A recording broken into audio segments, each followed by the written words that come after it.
BC declaration అమలుతో పాటుగా స్థానిక సంస్థల ఎన్నికల్లో బీసీలకు 42% రిజర్వేషన్లు అమలు చేయాలన్న ప్రధాన డిమాండ్లతో ఎమ్మెల్సీ తెలంగాణ జాగృతి అధ్యక్షురాలు కల్వకుంట్ల కవిత రాష్ట్ర ప్రభుత్వంపై రణబేరీ మోగించారు.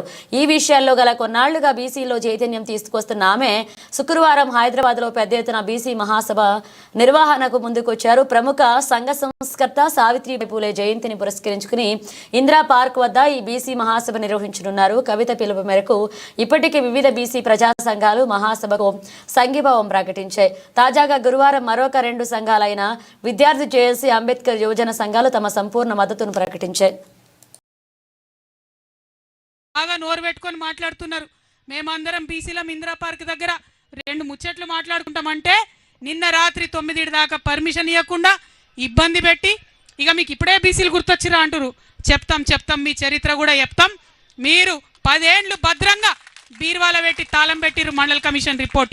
మళ్ళా కాంగ్రెసేతర ప్రధానమంత్రి వచ్చినప్పుడే, విపి సింగ్ గారు వచ్చినప్పుడే దానికి న్యాయం జరిగింది.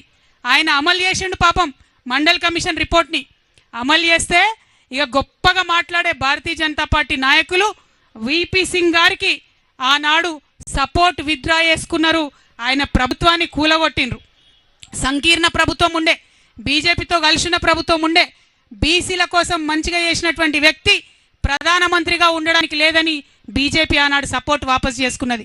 ఇది కాదా, ఇది తప్ప బీజేపీ నాయకులు ఇవాళ ఆన్సర్ చేయాలి. ఆనాడు మరి కాంగ్రెస్ వాళ్ళకు కూడా ఉండే ఎంపీలు, కానీ విపి సింగ్కి సపోర్ట్ చేయలేదు. మొత్తానికి ఆయన ప్రభుత్వాన్ని ఊలగొట్టిండ్రు. తర్వాత కేసుల మీద కేసులు వేసిండ్రు. 1993లో 27% కేవలం ఉద్యోగాలలో మాత్రమే బీసీలకు రిజర్వేషన్ వచ్చింది. కేవలం ఉద్యోగాలలో మాత్రమే.